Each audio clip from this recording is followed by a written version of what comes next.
రాష్ట్ర రాజధానిగా అమరావతిని నిర్ణయించడంపై కూటమి నేతలు హర్షం వ్యక్తం చేశారు. జంగారెడ్డిగూడెంలో టీడీపీ కార్యాలయం వద్ద నుంచి బోసుబొమ్మ సెంటర్ వరకు ర్యాలీ చేశారు. మానవహారం చేస్తూ బాణసంచా పేల్చారు. కేంద్రంలో నరేంద్ర మోదీ నాయకత్వంలో, రాష్ట్రంలో ముఖ్యమంత్రి చంద్రబాబు నాయుడు, ఉప ముఖ్యమంత్రి పవన్ కళ్యాణ్ నేతృత్వంలో చట్టసభల్లో రాష్ట్ర రాజధాని అమరావతిగా తీర్మానం చేయడంపై దానికి వివిధ పార్టీలు ఆమోదం చేయడం శుభ పరిణామమని అన్నారు. టీడీపీ పట్టణ అధ్యక్షులు కొండరెడ్డి కిషోర్, సీనియర్ నాయకులు పరిమి సత్యనారాయణ, గుమ్మడి ప్రసాద్, పెనుమర్తి రామ్ కుమార్, రాజాన సత్యనారాయణ, చిట్రోజు తాతాజీ, చెరుకూరి శ్రీధర్, పిచుపాటి రామలక్ష్మి, తాటికొండ సుధాకర్, వలవల తాతాజీ, చింతల నాని, ఏలూరి ఫణికుమార్ తదితరులు పాల్గొన్నారు. ఏదైతే ఆంధ్రప్రదేశ్ ప్రజల గుండె చప్పుడు, అలాగే చంద్రబాబు నాయుడు కళల సారథి మన ఆంధ్రప్రదేశ్ రాష్ట్ర రాజధాని అమరావతిగా ఇవాళ 2 చట్టసభల్లో ఆమోదించినందుకు మన గౌరవ ప్రధానమంత్రి శ్రీ నరేంద్ర మోడీ గారికి, అట్లాగే గౌరవ ముఖ్యమంత్రి శ్రీ చంద్రబాబు నాయుడు గారికి, అలాగే ఉప ముఖ్యమంత్రి శ్రీ పవన్ కళ్యాణ్ గారికి అందరికీ కూడా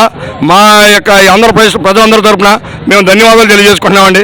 ఇవాళ మనకి ఇప్పుడు దాకా కూడా అసలు రాష్ట్రానికి రాజధాని లేకుండా కుక్కల జింపులు ఇస్తరులాగా చేశారండి. ఇవాళ మన ఆంధ్రప్రదేశ్ రాష్ట్రానికి రాజధాని ఏర్పాటు చేసి ఇవాళ మనకే ఒక రాష్ట్రానికి మనకి ఒక అండగా ఉండే ఒక రాజధాని ఉందని చెప్పుకునేట్టుగా ఇవాళ మన రాష్ట్ర రాజధాని ఏర్పాటు చేశారండి. తొందరలోనే ఈ రాజధాని కూడా పూర్తి చేసుకుని మన గౌరవ ముఖ్యమంత్రి చంద్రబాబు నాయుడు గారు, అలాగే ఉప ముఖ్యమంత్రి పవన్ కళ్యాణ్ కార్యాలయ సారథి అన్నింటినీ కూడా మనం ఇది చేసుకోవచ్చని తెలియజేసుకుంటూ మన ఆంధ్రప్రదేశ్ రాష్ట్ర రాజధాని అమరావతి వాళ్ళ చట్టసభల్లో చేసినందుకు మన గౌరవ ముఖ్య ప్రధానమంత్రి అందరికీ కూడా ధన్యవాదాలు తెలియజేస్తారు. ఈ రోజున మన ఆంధ్రుల కళ అమరావతిని మన ప్రధానమంత్రి గారు అందరూ ఆమోదించడం, ఈ రోజున రాజముద్ర పడతాం మన అందరికీ కూడా చాలా ఆనందకర విషయం. దీనికి ఎంతో మంది మహిళలు, అమరావతి మహిళలు ఎంతో వాళ్ళ పోరాట ఉద్యమం, ఆ ఉద్యమ ఫలితం ఈ రోజున అమరావతి మనకి రాజధాని ఏర్పడతాం. పవన్ కళ్యాణ్ గారు ఆ రోజున కూడా కంచెలు తెంచుకుని వాళ్ళందరికీ మహిళలందరికీ సపోర్ట్ చేశారు. మా పవన్ కళ్యాణ్ గారికి, చంద్రబాబు నాయుడు గారికి, మోడీ గారికి ఈ అమరావతి వచ్చినందుకు ఈ రోజున ఆనంద వేళ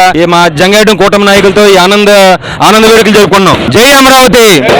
అమరావతి రాజధానిగా 2 సభల్లో కూడా ప్రధానమంత్రి మోదీ గారు ఇచ్చిన హామీ మేరకు ఆంధ్రప్రదేశ్ ప్రజల కళల రాజధాని అయిన అమరావతిని చట్టబద్ధం చేసి మనందరి కన్నీళ్లు తీర్చారు.